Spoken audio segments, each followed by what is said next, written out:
You are looking at a miracle. By all accounts, I'm not supposed to be alive right now.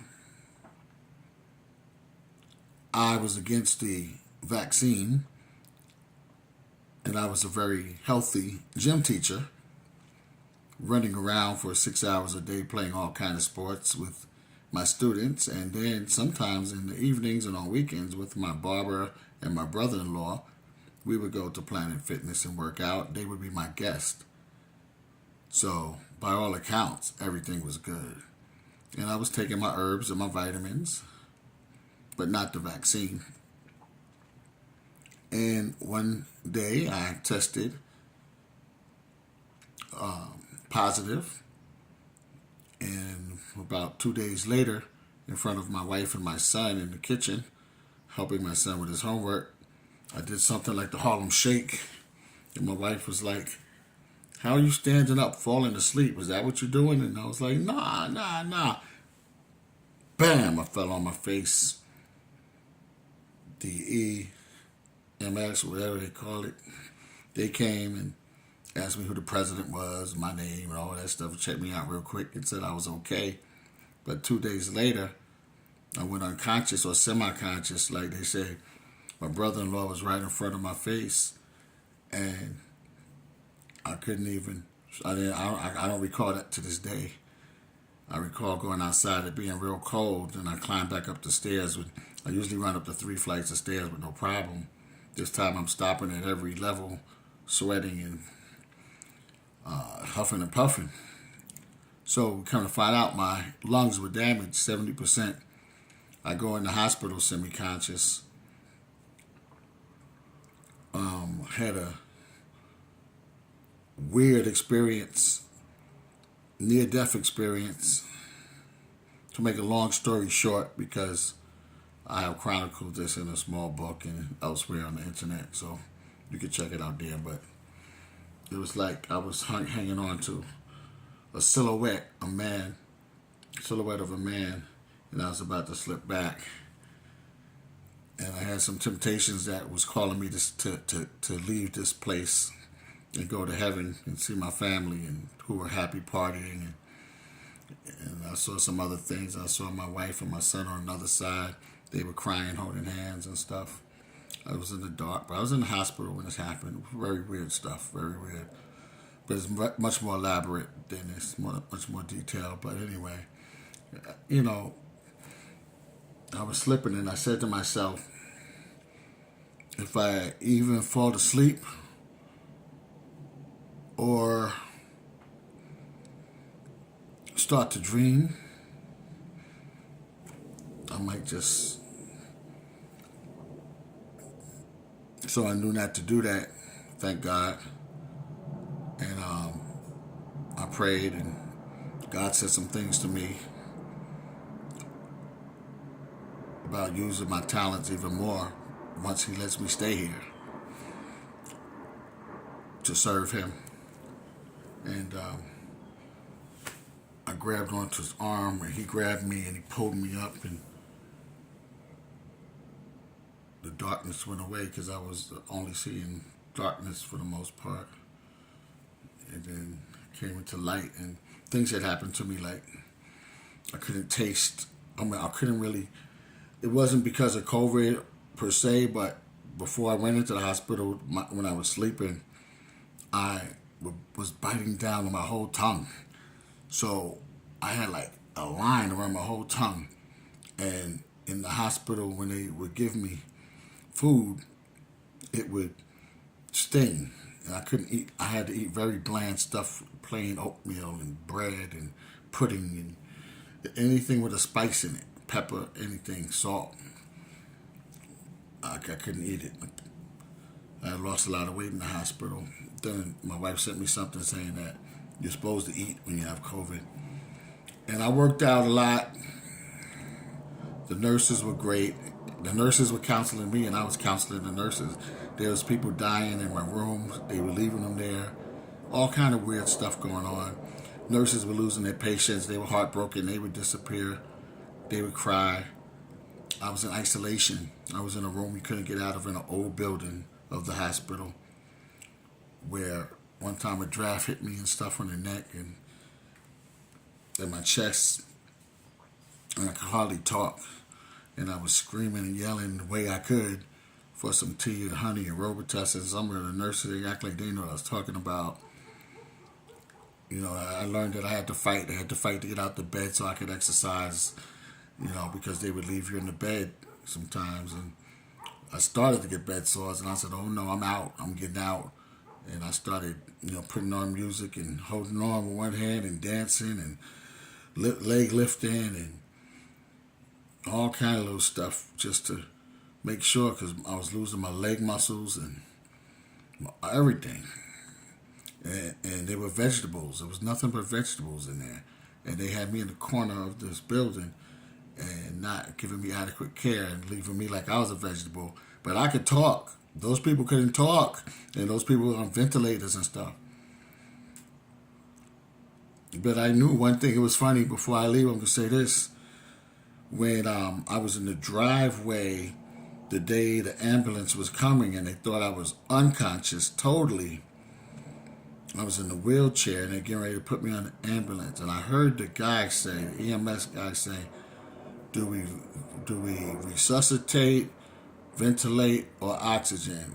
And I raised my hand like this, said, oxygen, oxygen. And he said, oh, you heard that? They was not putting me on that ventilator. They had me on 3 oxygens in there until like my lungs started coming, because my lungs were damaged partially. You know, 70% oxygen I went in with. I got horror stories, but I'm here. You know what I'm saying? And I'm glad to be here. And I just got a whole new outlook on life. And, you know, my message to you would be like, every day is a blessing. Take your talents and gifts and go hard, especially if they help other people. That's like going hard for God. You know, I'm going hard for God. I'm going hard for my people. I'm going hard for good people. And I'm going hard for my family and myself. You got to go hard. And God told me, I'm giving you a double portion now, like all the strength. Like he said that what I was doing wrong was I was using my talents, but I was using them in a way where I wouldn't want to inconvenience other people, scare other people, hurt other people because of their not inconsistency, their inadequacies, their feelings of inadequacy and their weakness. You know, people can't handle truth and people can't handle power. So I would kind of water it down because I do poetry and rap and motivational speaking. And he said, don't water it down anymore. And he said, now you got more fire in you, and if anybody gets in your way with nonsense, you're going to blow them away. So, and I started really telling truth to my family and friends. And like part of my vision that I didn't mention was like on another side, like my wife and my son was over here. My family, my ancestors were calling me back home to like a party. And then there was like a big circle over here with almost everybody I ever met, and especially the people that we fell apart over nonsense, over a word, over a misunderstanding, miscommunication. We fell apart.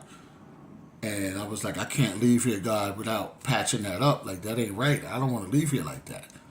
And I definitely don't want to leave my family, you know. So, to make a long story short, me and God had a strong conversation, you know, that I'll always remember. And it's something that most people will never understand, but that's okay. So now I walk around like I'm on the outside looking in, because most people don't seem to get it. I'm looking at people like, y'all just rolling around with your heads in the sand, being robots for people and not really being happy with your life and just, you know, being mediocre. Not really coming out of your comfort zones and trying to. And, you know, it is hard. It's hard to take a risk and everything. It's hard out here. But you're going to die anyway. So like 50 said, get rich or die trying, you know. It's not so much about being rich, which is nice to be rich, but it's more about You're going to die anyway, so die doing your thing. Die serving God. Die helping people. Die serving your family. And for the men and the black men, like all this, we all trying to be, not all, a lot of us trying to be so much into the entertainment. The ladies too, all this housewives of this, that, and real hip hop, blah, blah, blah, blah. Take care of your family. God and family. And brothers, when you really grind and be responsible for your family and you watch them love you and grow up and grow towards you and rely on you and you rely on them and it's interdependence, there's no feeling like that. That's better than any high you could have. And you say, yo, I raised a family. I made a difference in somebody's life. I made somebody, to be better than what I was.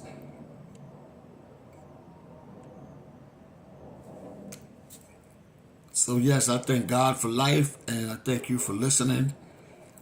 And my name is Kamal Imani. That's my pen name. That's my righteous name. That's my stage name. But my government name is Terrence Oates. I say that because I'm a teacher, and I have a lot of students, and I want everybody to be able to find me. And find this and know that it's good to be here.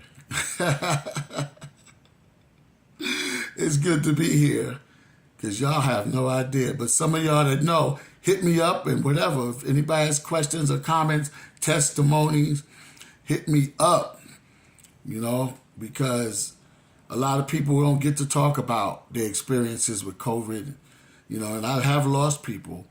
Like one of my favorite uncles, at this point, my only uncle, he walked in the Bronx. He walked in the hospital and never came back. And like 2 days before that, I was talking to him and he seemed fine, but he just walked in and that was at the time when you came in, you wasn't coming back out, period. They didn't see him no more. Wife couldn't see him. No funeral, nothing. Horrible. And when I was in there, rest in peace to K. Slay. K. Slay was in there. Her Kid Capri had it. I know Kid Capri's all right now, God bless, but K. Slay, rest in peace. He didn't make it. And it was like, what? I was trying to hit these people on Instagram when I was in there, like trying to like, yo, I'm in this too, like encouraging them. It was sad. Sad. My wife had it when I had it. She didn't have it as bad, but she had it. She was so worried about me. My son was so strong. He was only 16. But I'm here. So renew your spirit, renew your purpose, self-examine, let go of the drama, get rid of all the drama, and be happy that you are alive, that you are a miracle. We are all miracles. Just to be here, we're miracles. To wake up today is a miracle. To be born is a miracle. When you really stop and think about being born, that's a miracle. Being alive, that's a miracle. So put on the whole armor of God. Peace and love. Thank you for listening. Kamal out.